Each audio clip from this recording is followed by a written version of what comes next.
Primetila sam da se poezija čita dosta manje nego proza, a što se tiče drame, dramski tekst kao da je u potpunosti zapostavljen od strane čitalaca. I ja sama sam u toku marta mjeseca ove godine pročitala više dramskih tekstova nego u posljednjih 10 godina. Moguće je da ljudi izbjegavaju dramske tekstove jer misle da je to samo za izvedbu u pozorištu ili zato što uglavnom čitaju romane i navikli su na detalje, na opise, a ne samo na dijaloge, a ne vide prednost dramskog teksta jer baš zbog toga što imate uglavnom samo dijaloge, dramski tekst vam daje tu slobodu da vi budete i reditelj, i scenograf, i kostimograf, da zamislite sve i da razvijete svoju maštu. Druga velika prednost dramskog teksta je to što se čita jako brzo. U što kraćim crtama ću gledati da vam prenesem svoje utiske i mišljenja o dramskim tekstovima koje sam pročitala. Prvi je Okovani Prometej od Eshila i kao što sam malo pre rekla, velika prednost je to što se dramski tekstovi čitaju jako brzo, pa možete pročitati delo koje vam nije zanimljivo, morate da ga pročitate. Meni ovo delo pisano pre 2,5 milenijuma nije bilo interesantno. Radnja kako Okovani Prometej proriče sudbinu devojci koja beže od diva nije mi zaokupila pažnju. Da li bih ovo gledala u pozorištu? A bih, ali pod uslovom da ne postoji ništa drugo, ni film, ni bioskop, ni internet. Ovako ne bih jer nije priča koja me zanima. U nedostatku vremena pročitala sam samo 3 Čehovljeve drame, nisam imala vremena, nažalost, da pročitam više njih. Prva je Labudova pesma, ona ima jedva 10 stranica i samo 2 lika. Svetlovidov je lik koji nam kroz svoje jadikovke kazuje koliko je tužna sudbina jednog glumca, ali i čoveka generalno. Također nam govori koji je smisao života i koliko život može biti težak da mi čak prestanemo da težimo ka tom cilju koji smo imali. Svetlovidov je 68-godišnjak, a Nikita je također starac koji nema čak ni svoju kuću, ali za razliku od Svetlovidova on ne jadikuje. Nikita je možda tu samo da upotpuni scenu, a možda je tu stavljeni kao protivteža Svetlovidovu koji nam pokazuje svojom mirnoćom da je smisao života biti u miru sa samim sobom. Jako kratko delo, meni se veoma dopalo. Druga Čehovljeva drama je Medved. Glavni ženski lik Jelena je budala koja je rešila da se zatvori, da živi u celibatu i oplakuje svog pokojnog supruga koji je za života bio bitanga i varao je na svakom koraku. Ona je odlučna da se zatvori u sebe, njen sluga Luka brine, pokušava da je nagovori da malo izađe u svet, da se druži sa svetom, ako ne barem da krene da brine o kući i o slugama.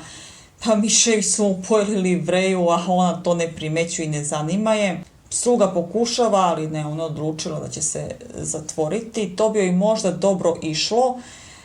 Da u njenu kuću nije upao sav prašnjav, prljav sa vlatima slame na odeći Grigorij. Grigorij je prodavac ovsa koji je njenom pokojnom suprugu prodavao ovas za konje i došao da naplati dug.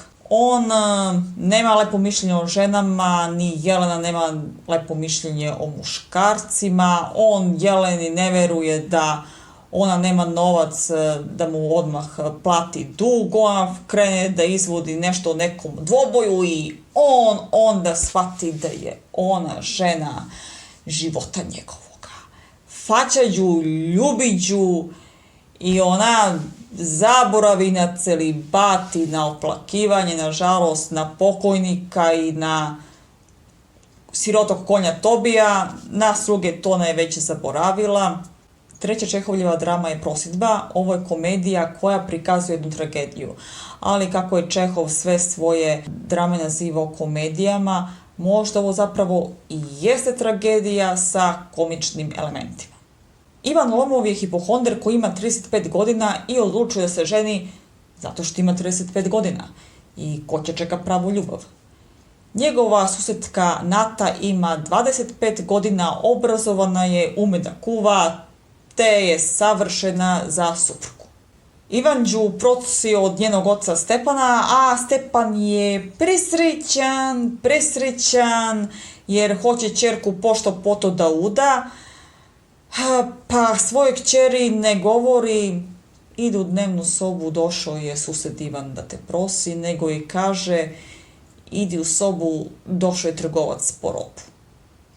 Ovo dvoje golupčića se ni u čemu ne slažu, svađaju se, vređaju, Nata nema lepo mišljenje o Ivanu i najuruje ga. I kad ga je najurila, otac je kazao što je ovaj došao, i ona pada u histeriju, da ga vrnu, ili oni ladna morava, jer i ona je to će da se uda. I ništa, vrnuše Ivana, ali Ivan opet ne stiže da je prosi, jer oni nanovo kreću da se svađaju, a otac, pošto je odlučio da uda ćerku, makar i za osobu sa kojom će biti na krvi nož non stop, mora da preuzme stvar u svoje ruke. Jeste da ovo ima komične elemente, ali je tragedija. Možda ste čuli da na kraju dela Jane Austen se svi venčaju, a na kraju dela Williama Shakespearea svi umiru. U Shakespeareovom Hamletu svi umiru, tačnije svi sem jednog koga glavni junak sprečava da izvrši samoubistvo kako bi mogao da prenese šta se tu desilo. Preporuka za ovo delo. Sad mi se ovo delo dopalo mnogo manje nego kada sam ga čitala u srednjoj školi. Taj neki stari, kako kažem, Shakespeareovi govor mi nije prijao, pa bih onako mislima to prebacivala u sadašnji srpski i tako mi je na ovom našem modernom jeziku mi je delo i dalje bilo i više nego interesantno. Moguće da mi sada Hamlet sa ovim starinskim govorom nije prijao, jer znam kako Shakespeareova dela zvuče u originalu, ona su pisana, se čitaju određenim ritmom i taj ritam se ne može preneti kada se prevede. Za razliku od malopređašnjeg Hamleta, Molijerov tvrdica mi u školi nije ostavio neki utisak, pa se pitam da li smo uopšte radili celo delo ili samo odlomak. Možda smo radili samo odlomak i zato mi nije ostao u nekom sećanju. Molijer je u 17. veku opisao tvrdičluk jedne osobe, a 2 veka kasnije je to uradio i naš Jovan Sterije Popović. Harpagon je Cicija i za svoju decu i želi da se oženi jednom mladom devojkom, a Kir Janja je Cicija za svoju ćerku jedinicu i svoju drugu suprugu koja je dosta mlađa od njega. U oba dela imamo niz komičnih situacija koje su za nas komične, a za glavne likove tragične. Možda sam subjektivna, ali mislim da je naš Sterija bolje odradio i opisao te situacije. Na kraju Harpagon dobija happy end i može i dalje uživati u svom cicijaštvu, dok Kir Janja ne dobija happy end, ali za razliku od Harpagona se barem, ako ne na duže staze, a ono na kratko dovozvao pameti, dakle on nije doživeo happy end, ali jeste njegova kći. Ako do sada niste pročitali tvrdicu Jovana Sterije Popovića, sram vas bilo, odmah knjigu u ruke, ako je nemate, postoji biblioteka, učlanite se u biblioteku i pročitajte ovu dramu.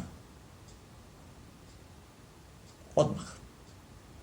Ako i sumnjivo lice Branislava Nušića niste čitali, pa nemam reči, ne znam šta da kažem.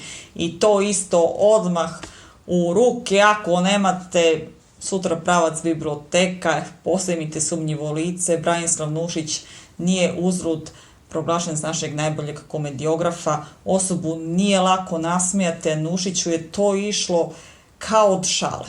U sumnjivom licu ćete vidjeti kakvi su bili činovnici, neradni i korumpirani. A kada pročitate ceo dramski tekst, nažalost shvatite da se situacija što se činovnika tiče nije nešto promenila do današnjih dana. Nažalost, ni smisao zakona i pravde se nije mnogo promenio. Vlast uvek gleda samo sebe.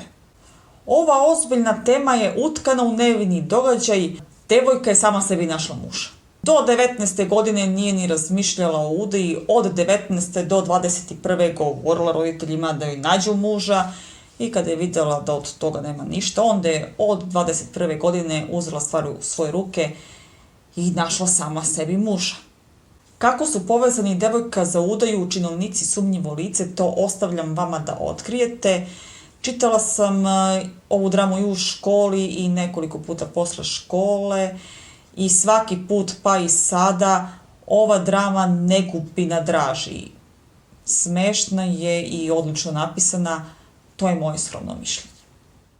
Pored ovih pročitala sam i 5 dramskih tekstova za decu iz knjige Baš čelik i druge za pozornicu dešine bajke koju napisao Milivoj Mlađenović, ovogodišnji selektor festivala Sterijino pozorje i nekadašnji direktor Srpskog narodnog pozorišta u Novom Sadu i Narodnog pozorišta u Somboru.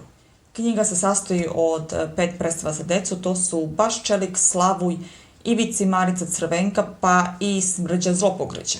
Prve 4 to su adaptirane bajke, dok ova 5. mislim da to nije adaptirana bajka, već da je to originalno delo gospodina Mlađenovića. Ova predstava govori o ekologiji i mišljenja sam da bi se ona trebala igrati stalno, da je vide i deca i roditelji i šteta što i u stvarnosti ne postoji patuljak krasuljak koji bi sve koji uništavaju prirodu i seku sve što im padne pod testeru pretvorio u drveće. Što se ostalih adaptiranih bajki tiče, Ivicu i Maricu svi znate, tu nema mnogo da se kaže. Što se tiče Crvenkape, ovdje ćete dobiti jednu novogodišnju bajku. Slavo je kineska priča koja nam govori šta se dešava ako nas zavedu sjaj i blštavilo i da mnogo veća nagrada od nekog bogatstva može biti i suza u nečim očima. Ako bi se ova predstava gledala u pozorištu, pred nego što bi se odgledala, preporučujem da se pročita osim dramskog teksta i originalna priča. Tako isto preporučujem i za Baš čelika. Ako ne znate, a nažalost postoje mnogi koji ne znaju, ja se uvek začudim kada neko ne zna šta je Baš čelik. Baš čelik je naša najduža i najveća bajka. Ima mnogo likova i mnogo dešavanja i to da se prenese sve na pozorišnu scenu